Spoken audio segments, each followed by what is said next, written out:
Assalamualaikum warahmatullahi wabarakatuh. Salam sejahtera bagi kita semua. Perkenalkan, nama saya Leni Patrasia. Saya jurusan dari akuntansi S1, di mana untuk saat ini saya akan menjelaskan atau mempresentasikan dari matkul corporate governance ini yang diampu oleh Pak Ferry. Nah, di mana topik yang saya pilih yaitu dari dampak Good Corporate Governance ini terhadap kinerja keuangan perusahaan. Alasan saya memilih topik tersebut, di mana topik ini tuh cukup relevan, yang di mana persaingan ketat bisnis ini juga tidak hanya dituntut untuk mencari keuntungan, namun juga dituntut untuk menjaga integritas dan kepercayaan publiknya. Maka dari itu, perusahaan menerapkan namanya corporate governance atau yang disebut dengan tata kelola perusahaan. Nah, langsung saja ke poin-poinnya terkait apa sih pengertian dari KCG itu. Nah, pengertian KCG ini adalah di mana cara perusahaan ini dikelola dengan baik, jujur, transparan. Nah, kenapa alasannya? Karena agar bisa dipercaya oleh semua pihak. Maksudnya itu, GCG ini tuh agar tidak ada namanya kecurangan, tidak ada disalahgunakan oleh pemilik ataupun pengolah, dan juga bisa bertanggung jawab dan terbuka dalam pengambilan keputusan.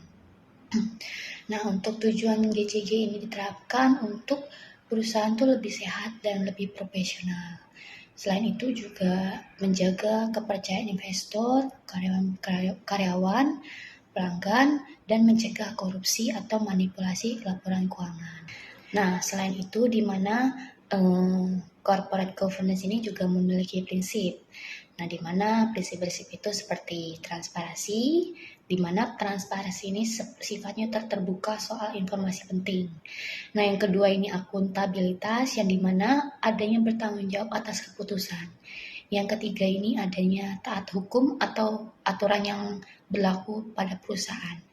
Yang ketiga ini ada, yang keempat ini ada independensi, yang dimana bebas dari tekanan pihak manapun.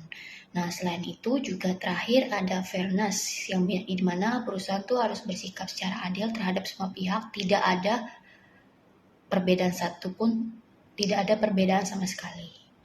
Intinya semuanya itu harus adil. Langsung saja untuk contoh kasus ya.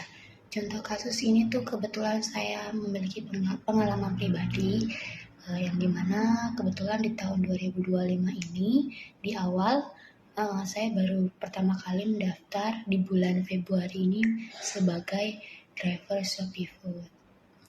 Nah, di sini saya akan menjelaskan terkait apa aja sih kayak kekurangan-kekurangan apa yang sudah diterapkan oleh corporate governance ini tuh sudah baik atau belum, atau kurangnya apa gimana, seperti itu. Setelah saya mencoba daftar, saya juga ikut merasakan apa yang dirasakan oleh para driver itu. Nah, dimana para driver ini tuh sering ngeluh akibat kayak pesanannya menurun, performanya juga menurun. Terus apalagi kayak antara jarak dan kilometernya itu tidak sesuai dengan komisi yang didapatkan. Contohnya, rumah saya kan di Cipondo. Terus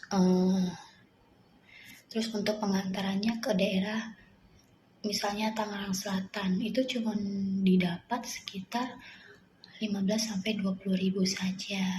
Nah, itu tidak sesuai dengan komisi yang didapatkan, karena rasanya itu tidak adil. Kita sudah menunggu waktu, sudah menghabiskan bensin, sudah juga panas-panasan. Nah, selain itu juga seperti pesanan gacuan juga. Kalian kan juga mungkin tahu ya, kayak gacuan tuh pasti menunggu pesannya tuh bisa sampai 30 menit sampai sejam lebih kan. Nah, itu juga para driver tuh sangat resah di situ.